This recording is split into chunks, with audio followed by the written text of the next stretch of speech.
What's going on, guys? It's Zoe with No Days Off DFS, here to bring you guys a little bit of some different content to the channel. I'm going to be doing a college football breakdown. Like I've always said, if I'm going to do the research for it and I'm going to play it, I'm going to go ahead and give you guys some insight and some stuff for you guys to be able to play as well, just in case you're looking for some information just like I was and finally found something, kind of got an idea of where to go and build on a 2-game college football slate. If you guys are new here and you guys are enjoying the content, please make sure you guys hit that subscribe button so you don't miss any of the uploads or anything that we're putting out over on the channel. The WNBA Finals is on Sunday. I know, waiting for that to start back up. That was kind of what the channel was built on, was really putting out the WNBA content. So we're kind of in the dog days right now with not too much to cover, but it will be back. We'll have the breakdown for that. On top of that, the NBA is right around the corner. We have preseason kicking off this weekend. We got a game tomorrow. We'll be breaking down the showdown for that right there. Always interesting. If you guys don't know, NBA is my love. I love covering the NBA. It's going to be night in, night out, just doing this stuff right here, and I cannot wait to be able to do that, break that down, and cover that content. Just like the WNBA, very passionate about basketball, so definitely, if you guys are looking for some more content, looking for someone to cover that stuff, make sure you guys check that out. Subscribe to the channel so you don't miss it. With that being said, let's go ahead. Let's check out this 2-game slate over here for this college football. First thing, starting off looking at the slate, I'm going to be very honest. These are going to be really 2 ugly games. I don't expect too much, especially with these middle of the week games. Understand that these are some of those lower tier conference teams going up against each other.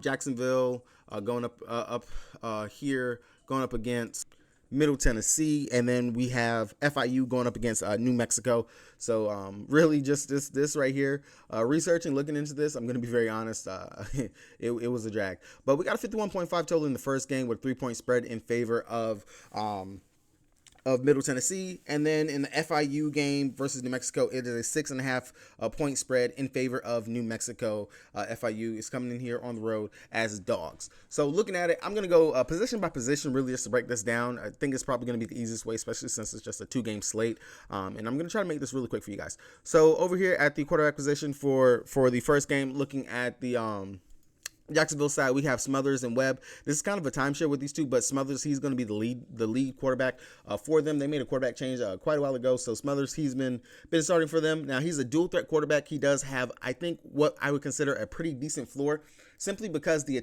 rushing attempts that he sees.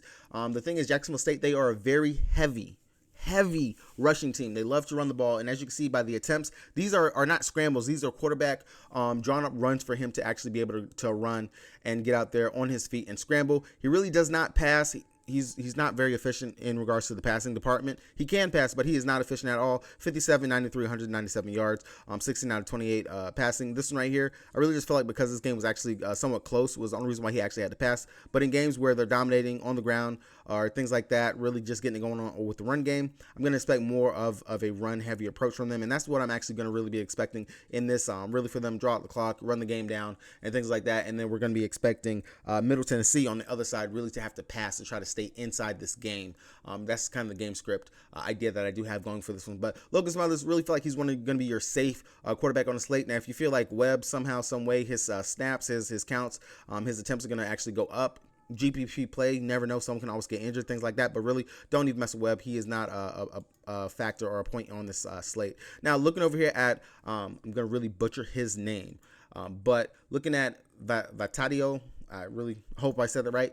Really, he does have the dual threat upside. He can scramble, can get some run, but it's going to be by that passing. He is not the most efficient passer by any means necessary, but he does have that passing upside. We will really see him just try to slug it out to stay in this game. Again, not really two of the best offenses going up against each other, things like that. None of the crazy big names out there, but with a quarterback that's going to at least be out here attempting 40 plus attempts, I'm going to want that. Pretty safe floor. Definitely feel like he would be cash game safe if you're trying to run cash games on a 2-game slate. Do not mind that. Between the two, he is going to be the safer out of the two because he does have that upside. For the fact, of course, he can get you possibly that 300 passing bonus that you can get over here on DraftKings. No, he has not gotten it yet, but came pretty close 3 games ago. And like I said, the pass attempts, they've been up over the last couple games. Yes, they've been behind, and especially if you're going up against a team that's going to be running quite a bit, and they're pretty decent against the run. Definitely would expect for him to have to actually get it going on the passing aspect of it. Now, going over to the running back position, Jackson, he's going to be the main running back here for Jacksonville, looking at his attempts, he's at least getting 13 plus attempts out there. It's a very, like I said, a very run heavy offense that they do run out here for Jacksonville. So Malik Jackson, definitely probably going to be one of your more safer backs to take on the slate, sitting at a 6,900. Definitely wouldn't mind actually plugging him into the line if you're not going to be running Smothers at the quarterback position and you want to get a piece of the Jacksonville State. I'm not going to be looking too heavy at the wide receivers because, like I said, they are a very heavy run heavy team. So wide receivers, not really too much that we can go to right there. Now, if you're looking for a GPP option, possibly someone else that you can come down to, I would say Lewis. I want to say he was back. First game that he actually played, last game, 4 attempts in that game.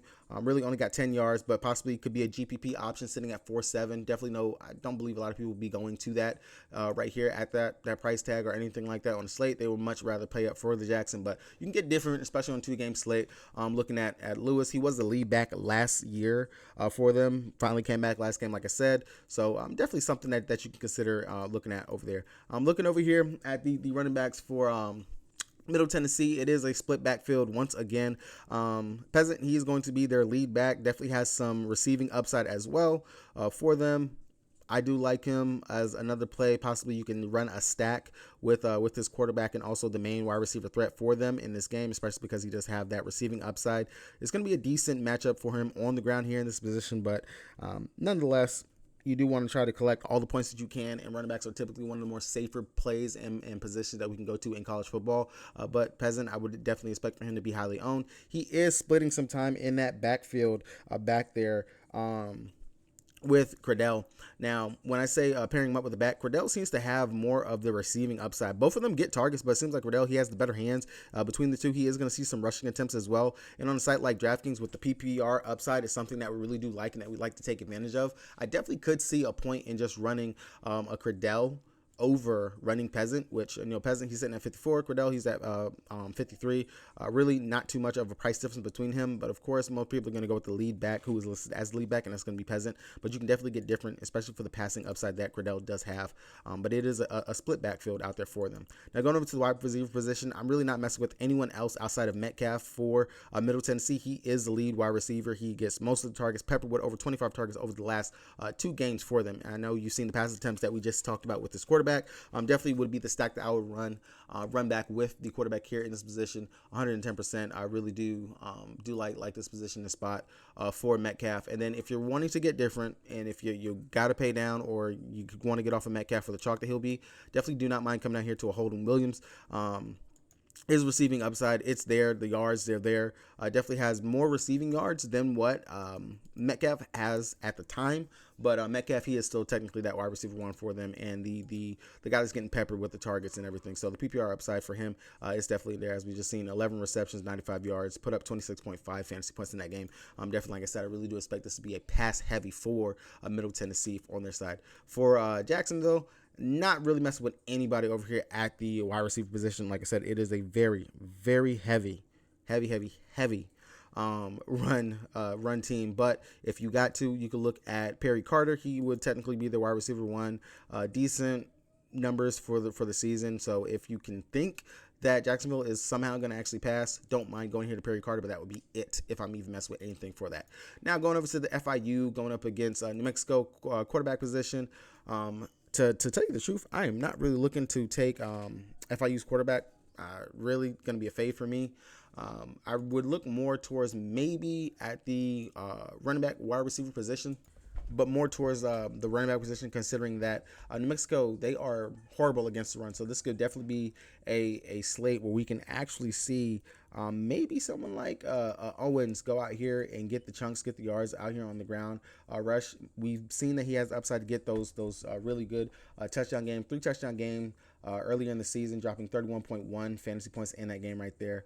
Definitely would rather target the running back here in the position for this game. Not really messing with the quarterback at all. And then if I had to, just go ahead with their top wide receiver, which is going to be Chris Mitchell. That'll be the only one that I would even consider. He has the most targets out of the quarterbacks that they run between Jenkins and James.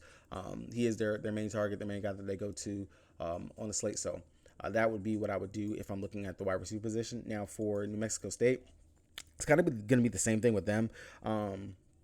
The quarterback, Pavada, he is pretty safe. He's listed as probable right now, but he is expected to start and play. And if you want to get off of him thinking maybe he might be out, lingering issue or something like that, I definitely understand that. But from everything points to it, he has a pretty safe floor. If you're looking at the numbers, boom, boom, boom, 20, 13, 25, 23 on a 2-game slate. I actually don't mind that. Really, it's going to be between New Mexico State's quarterback and we're looking at that Middle Tennessee quarterback in regards to really the quarterbacks that I want to take on the slate. But Pravada, they're saying that he's good to go. He's healthy. He's going to be playing in this game. The rush attempts, they're there. He is another dual threat quarterback who can run one into the end zone as well. Decent pass attempts, decent completion rate and everything for him out there. Do not mind going to him, but if you're thinking that he's going to be injured, lingered, or anything like that, maybe they try to ease up because he is also, Star Thomas is going to be facing another weak run defense in FIU. FIU cannot stop the run. They couldn't stop water from filling into a bucket if they even tried. So definitely do not mind looking at Star Thomas as another option that we can go to here at the running back position. Running back is pretty decent on the slate overall. And then if you're looking for a pretty cheap value, someone that you want to stack, going with Pavetta at the wide receiver position, I definitely wouldn't mind coming down here looking at, where are you at, Davis. Like Cordell Davis, really do like his price tag sitting at $3,500. That's the really cheap value that you can actually get. Yes, I know he hasn't really had that big blow up type game, but the targets they are there for him. I understand that Brandy sitting at $5,200, not bad. Hudson $4,300. Both of those receivers, top 2 receivers, up there in regards to targets and receiving yards as well on the season. But if you're looking for some type of value on the slate, I really do like coming out here to the Cordell Davis as another one because the snap count and the targets are there. They're matching up. That's some type of positive correlation that we can actually get, and just the upside will actually be there for him. Now, if I'm looking at a core to actually run out here on the slate, for me, that is going to be at the wide receiver position, 110%. Metcalf, he's going to be my main wide receiver that I'm going to be going with on the slate. Over here at the running back position, really, I'm probably more than likely going to end up going with Jackson, just because I feel like it's going to be a really rush-heavy game. Once again, of course, from Jacksonville, just trying to keep the ball out of their hands. And just going with the stacking feature and everything like that, I will run Vadio out here as well. And then I'm going to do the dual quarterback thing for him. Typically, that's what you want to do whenever you're playing college football. You're wanting to run 2 quarterbacks and then maybe try to get another running back inside of this flex position. So 3 running backs and 2 quarterbacks. They are the safest positions out there. Wide receiver is so fluky. It is so up and down. But one last play position that I would actually go ahead and go with. I was talking about Vavadio earlier in regards to his receivers, Peasant and Credell. I'm going to get different, especially just because it's a 2-game slate. I'm trying to win first. I want to take down something. I'm not really looking to play cash on a game like this. So I will be going with Credell. Just the receiving upside that he has, I'm going to take that from him. And then that allows you some pretty decent salary sitting there at $5,800 left over in order to fill in the rest of your lineup on the slate. Now, you can go ahead and get different, take off Vadiato and plug in, maybe go with Smothers instead in that position, come off of Jackson and run it back with a different running back in that position. That is another way that you can get different in regards to it. But like I said, this is a 2-game slate. A lot of people are going to just be running and just trying to jam in that chalk, try to find different ways to get different. Hopefully that guys gave you some type of information that you can actually use to get different on the slate. Now, Prize Picks, they have extended their Taco Tuesday to today. So we got Zach Gallen. Right now he is discounted minus what? He's at 3.5 instead of 5 strikeouts on the slate. I've already played my taco, but here goes a correlated slip that you can actually run over here on Prize Picks if you look for something to play and put in on the game. So I have Vadio. Like I said, I really do expect for him to be passing quite a bit in this game. So 257.5 passing yards, got him for the over on that.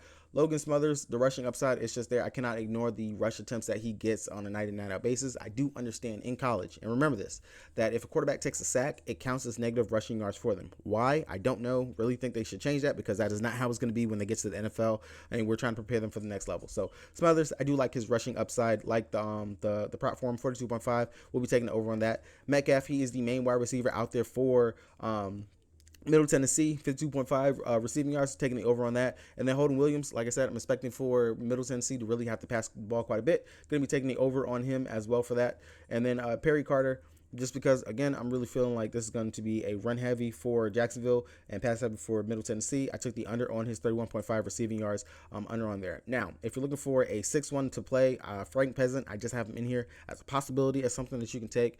for possible over, just because they don't have the receiving yards for the running backs up. But definitely okay with just running this 5 pick right here, and it is going to be a payout shift. Unfortunately, 5 of them correct is going to be a 9x instead of the normal 10x that we would get for 5 correct. So hopefully, you know, you guys can take some of these and run them. My top favorite play for the slate is going to be Elijah Metcalf for 62.5 receiving yards over on that, and then Smothers would follow up as a close second with the 42.5 rushing yards. So if I was running a power 2, these two would be the 2 that I would run on the slate.